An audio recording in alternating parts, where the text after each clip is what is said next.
My goodness. It's so hard to get on live. Man, finally. I'll turn right here. All right.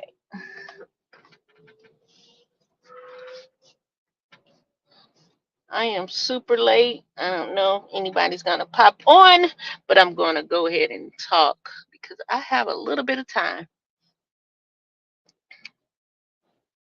Seemed like today I just had a lot of adjusting to do just to get out the house. Sis was tired, okay? I was tired. I've been working and I was tired.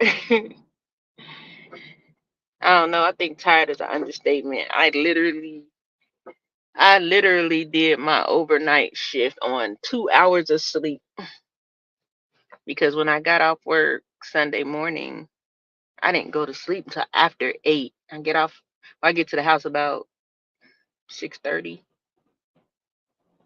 Yeah, I ain't go to sleep till after 8. Then I got right back up at like 9:20 and went to church. And I was dozing off in church. I was scared because the last time somebody fell asleep in church, he just yelled out real loud. He scared everybody. I was sitting there like, oh my God, please don't let me fall asleep because I don't know if I'll recover from that. To be startled out my sleep, man, I probably had a mini heart attack. But that thing was funny though. But I was well aware that I was dozing. Yes, I was in church dozing off, and it wasn't that I was bored. It was I was sleepy, man. I was tired as all get out. But I was gonna press my way regardless, cause I just wanted to be there. Sometimes you need that little pick me up at the end. Well, yeah, at the end of your weekend, after a long week, before you start your new week. It's that little to start your week off, and I must say, I'm glad that I pressed my way on to church.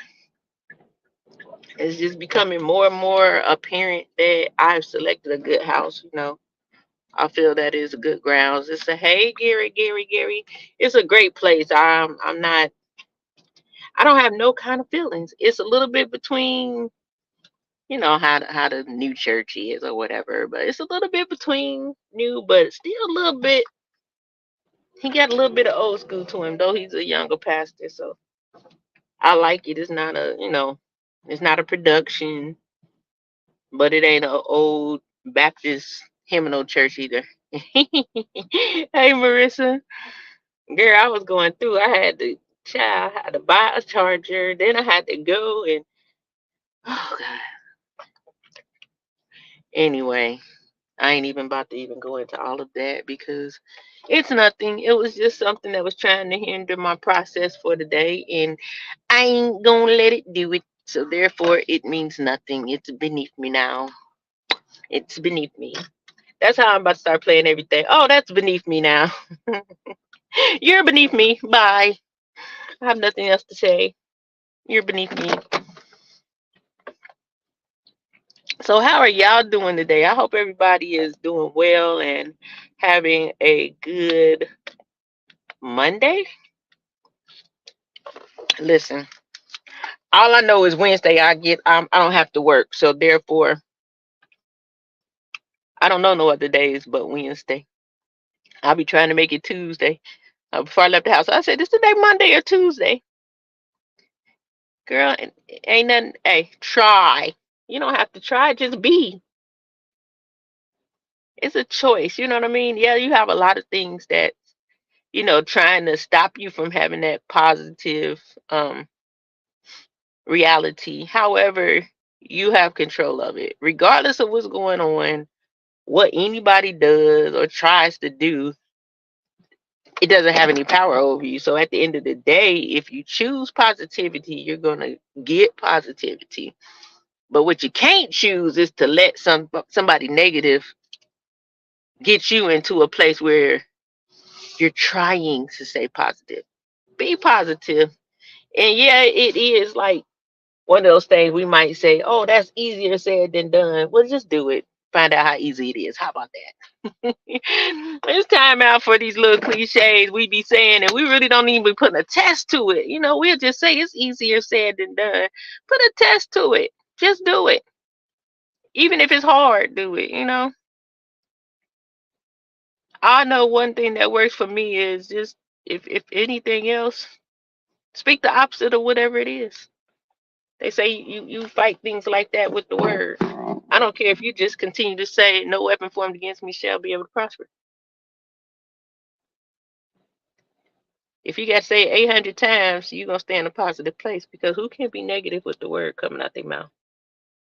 Boom! I'm just kidding. But y'all, let me tell you, that expect the unexpected thing, oh, it's a thing, baby. It's a thing. And when I tell you it's a thing, I mean it's a thing. Listen, I'm supposed to be fasting right now, and yeah, I didn't have a good start.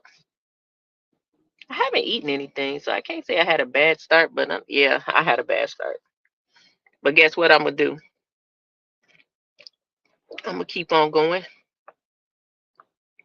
because sometimes when you don't prepare, when you just, it's like I knew it was coming, but I just mentally, I think because of the way I work, my mind wasn't prepared for when I woke up.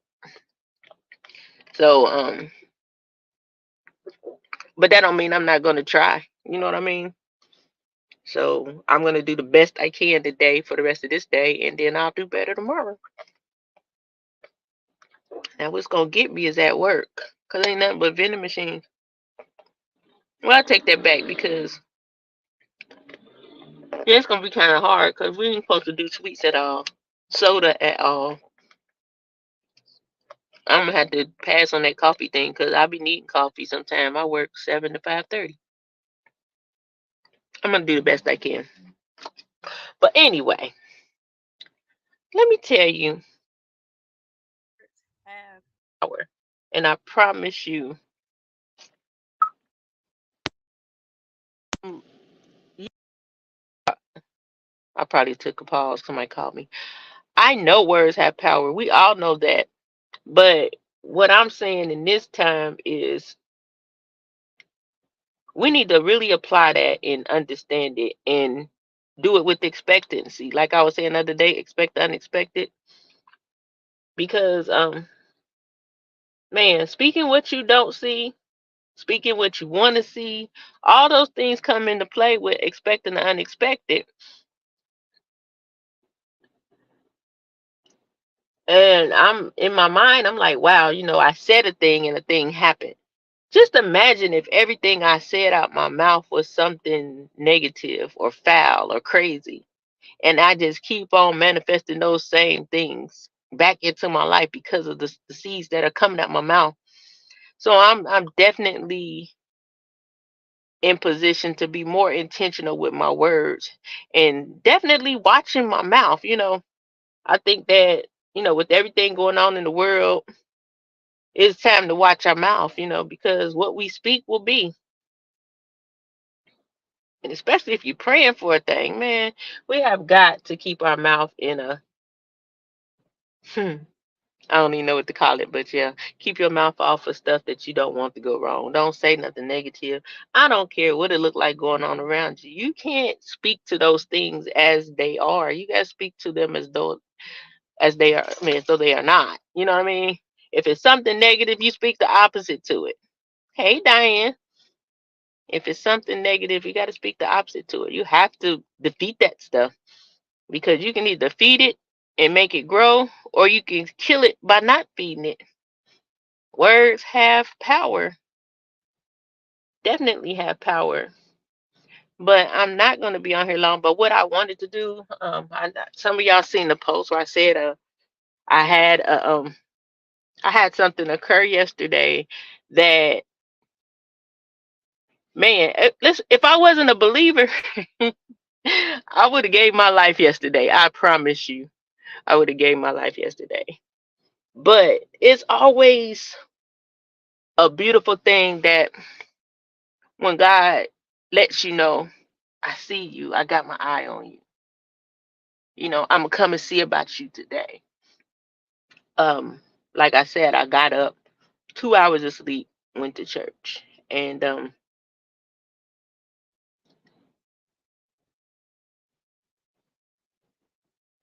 just trying to see how I'm gonna use my words because I don't want to. It's like I want the details, but without a lot of specifics. Yeah. Okay. So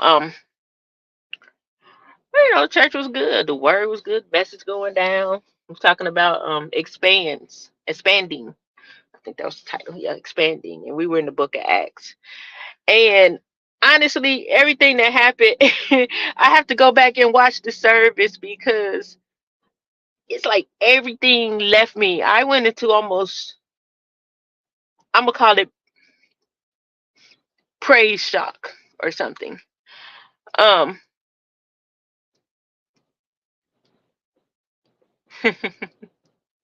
keep talking to yourself, girl. It worked. I promise you. One day you'll look in the mirror and be like, "Hey, Maritza, that was you that said that? Yeah, it was me. It was you, girl. You got this." So end up being like, he was is asking about the, people who this your first time visit and things like that, and then he went into the altar call or whatever, and it was, if you want to give your life to Christ, if you want to rededicate, if you wanted to join the church, the normal church things that happen. If you needed prayer for anything, come. Now I'm over there in my chair, and I'm just basically interceding for everybody at the altar. And I'm not a person who generally likes to go up to the altar. I have to be, you get that thing where you feel led or something's tugging you or pushing you. Nothing was really tugging me, but when I was in my own moment of prayer for my seed, I know that I began to say, I need help, God. I know that you will show, if you'll show that I have a need or something like that, because I was not going up there. So, everybody go through their thing, and I'm still just standing there praising, worshiping. And what ended up happening was he looked at, after they didn't pray for all these people, he was like, "Did y'all still have the camera running?" They like, "Yeah." He like, "Oh, y'all should have been turning it off." He said, "Turn it off." Soon as he said turn the camera off, he had said something to one other young lady. He's like, "Hey, what's your name?" He's like, "Come here." And he looked dead in my face, y'all. I can't even tell y'all why everybody was sitting down and I was standing up. I don't even know why I was standing up. It was like I felt like I was real big, and I looked dead in that man's eyes. He said, "You all right?" And I said, and I think I don't know what I did, but he was like, "Come here," and I'm like, "Oh God." Words have power. So I go up there, and he's still talking to the other young lady, and so when he came, he was like, "What do you need prayer for?" And I'm like, "Well," in my mind, I'm like, "How do I articulate this? Because I'm not about to ask for nothing. What do I ask for to get what I need?" So I said, "This is my situation." I began to explain to him everything that was going on and what I was trying to do or needing to do in order to make some other things happen. To open another door for me, I need for X, Y, and Z to happen in this amount. I said, so I need prayer for my faith to trust and believe that this is going to happen for me. And he said, "Well, how much?" Blah, blah, blah. And I'm like, "Well, this much in order for me just to do this." Yeah, he stopped and he said, "Hey," he was like, "Listen, this young lady has a need." He was like, "I'm not going to say an amount." He said, "But I need to raise the offer." And I'm sitting here like, "What?" And he says, "And don't come up here to the altar thinking you can ask for money. She didn't ask me for anything, and she didn't know I was going to do this. And I'm standing there like a deer in headlights, like I be seeing videos like this. Oh my goodness! So the people started to come, and he had them putting it on the stage, and I'm just standing there like in a moment of shock, like, is this really happening? And he said, "What's your cash app?" They put my cash app up there, and it was crazy. And I saw his face when he looked at his phone. His eyeballs got big. He's like, "Go get your phone, so I can, so we can keep a gauge on, when we get to the goal." So I went and got my phone. I opened the phone, and I saw what it said. I'm like, no wonder the boy's eyes got big. It wasn't a whole lot, but I had nothing in my cash app at the point. So yeah. So they were up there counting it, his wife and another lady. And of course the cash app's still going. And I'm sitting here like, I don't know. It was like I wasn't inside my body. I'm like, part of me just wanted to faint, part of me wanted to cry, part of me wanted to just run. I'm just like, God, and at the end of the day, when everything was all said and done, he's like, "Oh yeah, we're gonna crush this goal." And it was like enough to do what I needed to do and enough to do something else I needed to do. And it wasn't $1 million, but it was some bucks. Y'all don't understand. Like, forget the money. It's the fact that God comes to see about you when you're in need, when you're standing there, maybe dealing with a little pride. I could have easily walked up there and said, "Hey, I need XYZ," but that's not my character. I get in the dirt and get what I need. So therefore, what I need to do is increase my faith and trust and believe and keep doing what I'm doing. That's what my mindset is. Um, I never thought in a million years something like that would happen, in the church with me. But like I said, I always find, I'm always cheering for the people that happens to. I'm always one that wants to go to the altar and give to the person that has a need. So I say that to say the other day I was telling y'all, expect the unexpected. There it was, I was not expecting that. But I know what I was saying to God in that moment. And then I saw what happened. Expect the unexpected. That's what I came to tell y'all today. If you thought that something wasn't going to happen, you got to start having a different expectancy on the things that you're uh, petitioning God for. You have to have a different expectancy for the outcomes for all things in your life, not just financially, but all around. Sharper faith is what we need when we're expecting the unexpected, because it didn't have to go that way. I almost didn't go to church because I was tired and frustrated that morning. But I was just like, I'm going to go. I'm going to go. And like Diane said, look at God. Now I'm pumped because when I say expect the unexpected, I got one thing that happened unexpectedly. Guess what? I'm expecting the next thing real soon here. I'm not I'm not trying to start my year off in doubt or wavering in my faith. So I think sometimes our faith can get a little shaky, and God knows that. But He wants us to trust Him. And at any moment, He'll throw a miracle out there. He'll bless your life just to remind you, I got you. Keep trusting me. Yeah, I knew it was going to come some way, but I really thought that I was going to have to go and work my tail off. But what happened was He made a way for real out of no way, which also made another way so that when I get paid, I can handle something else that I need to do. versus trying to juggle between certain things, And I think that in my whole journey, far as we've gone right now, that has been the is a highlight. It's like a silver lining in the clouds, because it does get hard. It does get a little bit rough when you're trying to figure things out that you don't quite know how to figure out, if that makes sense. I'm trying to figure out something that I don't know how to figure out.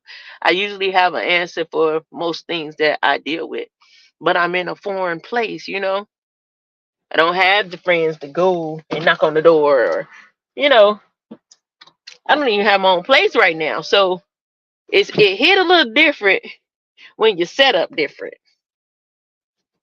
But even when you're set up different, his setup is the ultimate setup. The setup of all setups.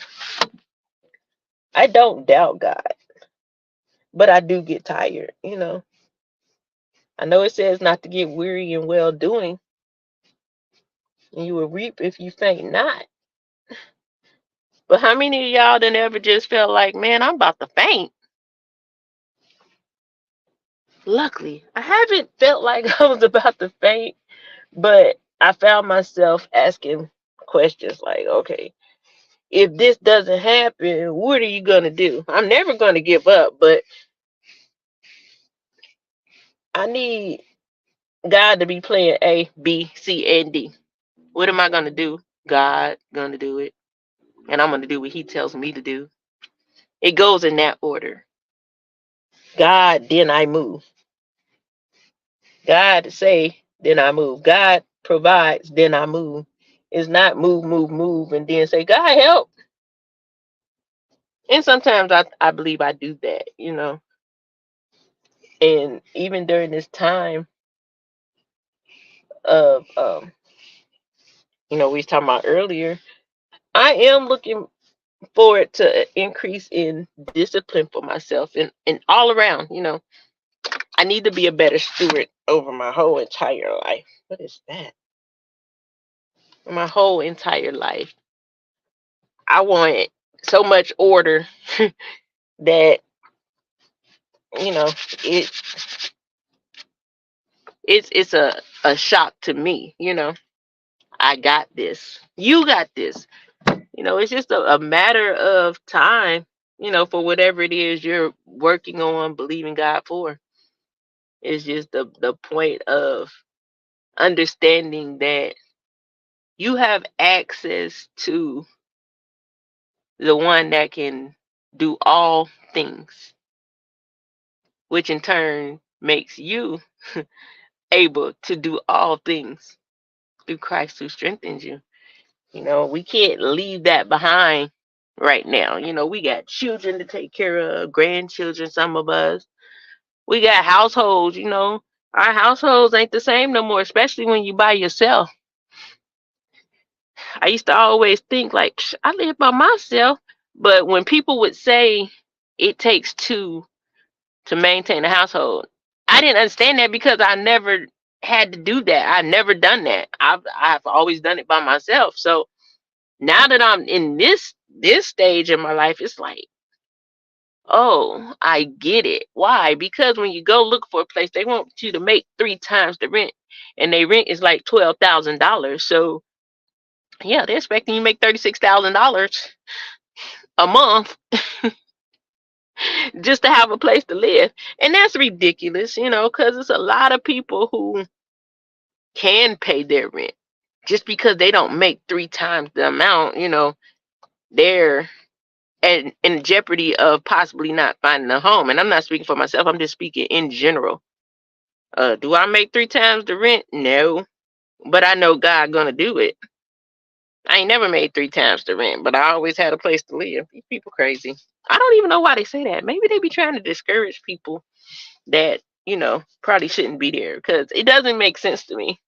That's like saying everybody that live in your apartment complex is making like $70,000 a year, and we know that is not true. Yeah, it's wicked. out here as far as surviving and living goes. Yeah, but guess what? We here. You know what I mean? Through it all, no matter how much they raise it, no matter. I really feel like they should put a cap on that mess because pretty soon people gonna be paying like 2 grand for one bedroom, 540 square feet. That's a matchbox. Definitely a matchbox. But I just really wanted to share that little testimony with you guys because, like I said, it our testimony isn't for us, you know. That testimony was to encourage any of you that might be holding on for something or on the verge of giving up on something or thinking something ain't gonna never come through. Speak it. You know what I mean? I started a few days ago saying expect the unexpected, and I told y'all if y'all looking for a husband, expect the unexpected, cause he's gonna come. Wife, expect the unexpected, she's gonna come. And I believe that when those things happen, whatever it is, whether it's a spouse, money, a job, it's gonna come exactly the way it needs to be for you. It's gonna come in the salary that you need. It's gonna come in the person that when you come together with them, things happen. It's gonna come when oh, how about this? I got a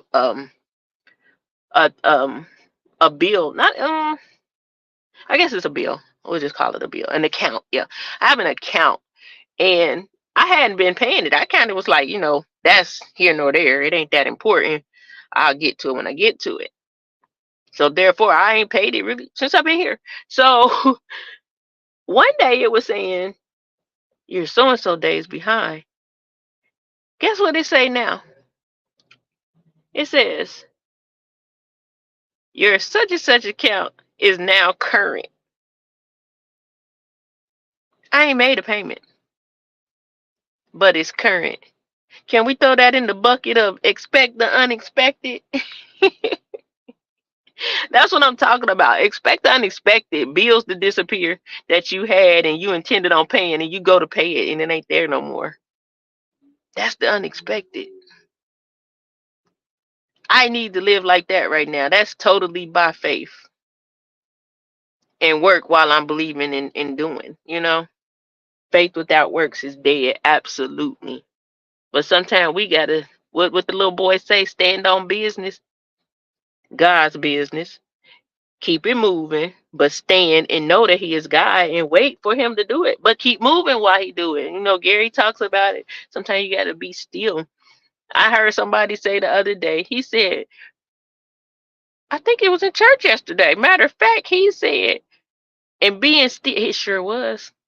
He said, being still, he said, we got to have a level of stillness in this season. And he said, and being still doesn't mean without movement. Even that was before the altar call. I almost flipped right there because I know we be talking about it. So I know when Holy Spirit is active. I know when we are on point with what we're saying. Um, a lot of times me and Gary bounce off each other's content. A lot of times things that we say just right here in this chat, it comes back some kind of way. And for me, I see it multiple times. So I'm like, man, if I'm hearing this so many times, then you know what that means? That's the big man.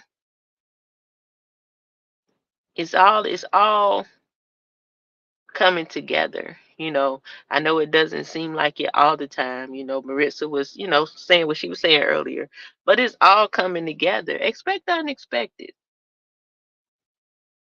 I don't know what you expecting, but expect the unexpected. Something gonna turn around and you ain't gonna think it was gonna happen like that. But it's gonna happen exactly the way you need it to happen. And probably even surpass how you need it to happen. So, you know, that's why you gotta stay in that positive space because once you open yourself up to falling away from positive, then you open the door for all types of other things to walk on in. And we ain't trying to let nothing walk in. What the boy was saying at church, walk it out. Yeah. We're gonna let that stuff walk out. We ain't gonna walk it out at church, but we gonna walk it out in this chat.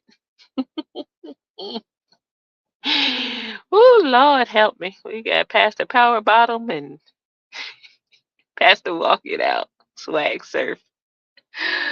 How did we get here? It is absolutely a great 2024 start. If you done had a couple of bad days already in the year, don't take out the year for that. Count it for the day and keep on going. Because we don't want to spend this year cursing our year each day. Oh, this 2024 is already acting up. 2024 is already doing this. Oh my God. I thought I left this in 2020. Don't do that. Don't do that.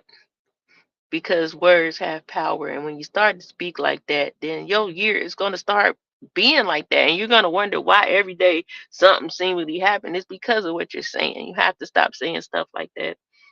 That's one pet peeve I have is I seen it already on social media. Oh, 2024 acting up already.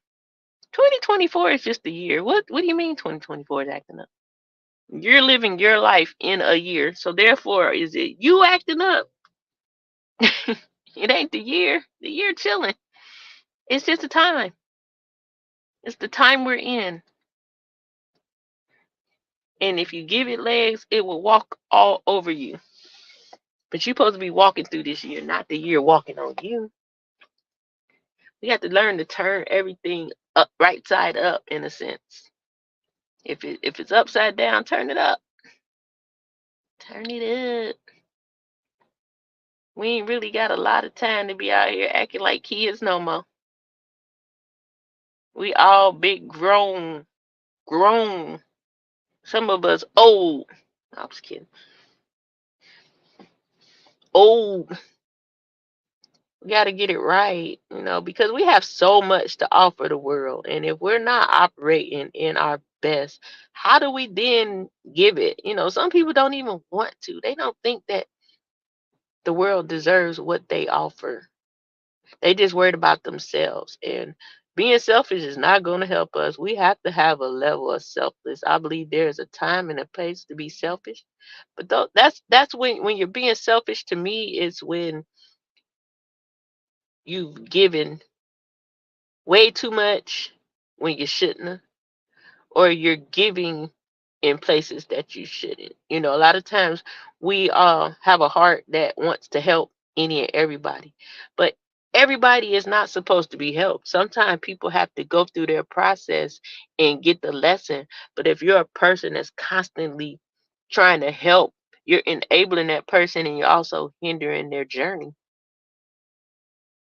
So sometimes you do have to be selfish in those type of senses. I don't have the capacity to help you. And some of us just volunteer. It's not even a request from that person. We got to stop doing that too. Giving unsolicited advice, trying to help when it wasn't requested from you. And then we'll be like, I'm always helping people. I just can't say no. Most of the time you volunteer and you ain't even saying yes or no. You're just voluntarily putting yourself in situations that ain't for you to be in. Care for yourself. The better that you are, the better you will be for the people that you are assigned to. Not everybody, the people that you are assigned to. I mean, even in that sense, you have to, man, God, am I supposed to help this person? Is this supposed to go like this? Because we'll be exhausted trying to do something we weren't supposed to do in the first place. All because we got a big heart. We're giving. We're the strong friend. I ain't the strong friend. I'm just the friend. I'm strong for me. I can't be strong for you. Because the last thing you're going to hear me say is, who's strong for the one that's always strong? God, he's my strength. It's just so much stuff that people say that irritates the hell out of me. Who's strong for the friend that's always strong? Quit being strong for everybody and you'll have your strength. We ain't supposed to be strong for everybody. And even when we are supposed to give to people, we're still supposed to draw our strength from God, not from our own being, not from our own heart, not from our own anything. And if you can't do it by way of God, then you don't need to do it. Don't exhaust yourself for someone else's shit. I mean, that's the best way I can put it. Don't exhaust yourself for someone else's shit. It's not yours. Why do you want to smell like somebody else's stuff when you got your own stuff? For every time we overextend what we're supposed to do for a person, it actually takes away time from what you're supposed to do for yourself. You'll look up one day and you'll say, I spent all these years helping my kids and doing this for my sister, and I just never took time for myself. It's too late for me to go to school. I'm too old. That's how people get to that place, doing too much. The better you are for yourself, the better you'll be for the people you are assigned to. I don't know if y'all believe that or not, but we ain't assigned to help everybody. We are for a people, some people, but we're not for every person that just pops up. That's why that pastor told the people, don't come up here thinking, oh, I'll go to the altar and pastor give me some money. This ain't that. Sad that you have to say that, but yeah,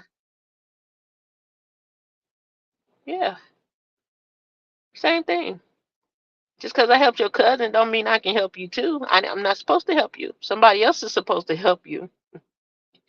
Imagine the people that you invest time and effort into helping and they don't even appreciate it and it doesn't work anyway.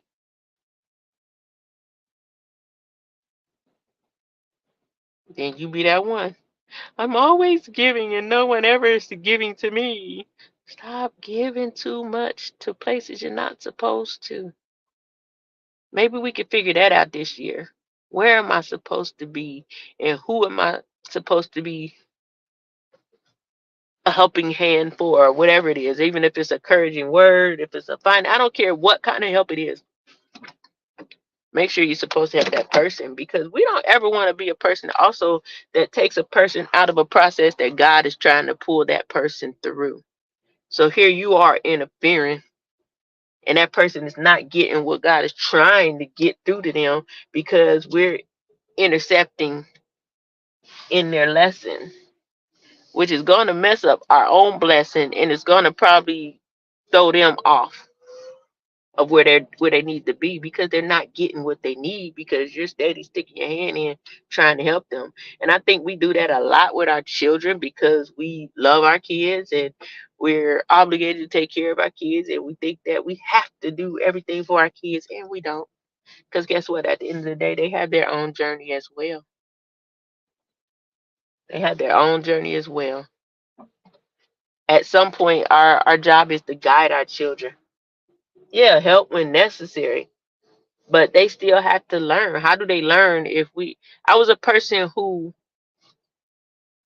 had to learn late because I had such support from my mama.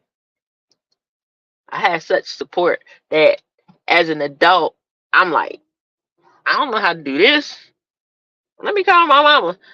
I I refuse to have my kids like that. And they're not. You know what I mean? My children, one thing I did was I recognized that about myself and I changed it. Yeah, it took for me to leave the whole city, but I changed it. And I realized, yeah, she did hinder me somewhat because I was comfortable in knowing that I don't care how bad I mess up, my mama got me. She's going to do it. And that's how I live. Like I told you, I was six figures, probably plus when I was like 24, 25. Ain't know nothing about money, investing, or none of that. And I truly believe that instead of teaching me, save this, save that, do this, do that, it was, oh, I ain't got no money. Okay, here, pay it off. I manipulated the hell out that situation. That's why I say sometimes, and then I would get mad. Like, why does she always help me? She don't give me no kind of boundaries. When I could have set the boundaries myself. But when you operate in manipulation, you don't do that. You take advantage of the situation. And I would say, all right, I'm just gonna do it again this month. I'm just gonna have her to help me again this month. Then I'm gonna do it. Child, I had to leave the whole city to break out of that bondage. And that's exactly what it was, because I was independently dependent. So I think that when we try so hard to help our children with every single thing, we make them like that. It's like they be in a cage that they can walk out of, but they won't walk out because they feel like they dependent on you. So it's like I felt like I was able to do whatever I wanted to do, but I couldn't. The door of the cage open. I ain't walking out because I can't. Yes, I could. It was always open. I was never locked. I was never shut in, nothing. I was able to do everything that I wanted to do, needed to do. So once I learned that for myself, I then didn't do the same thing my mother did with my children.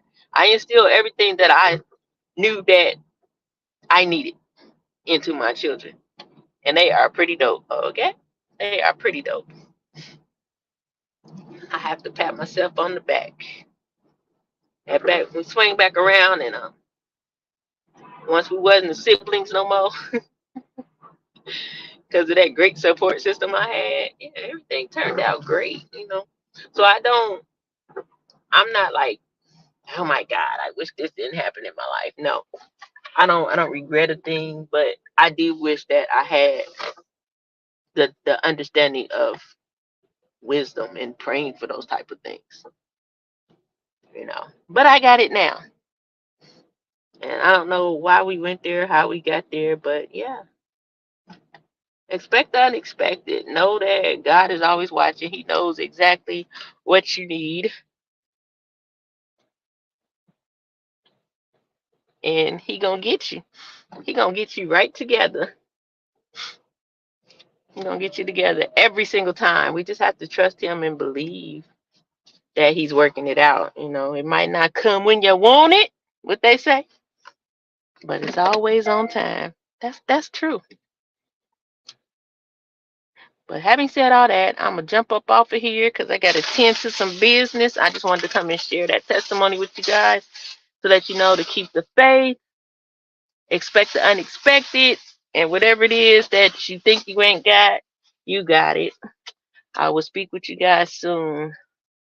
TTYL. No, I'm just kidding. Thank you. I hope something helped you. Hit the Cash App, please, if you want to. But if not, hit the like button, share, and subscribe. Peace.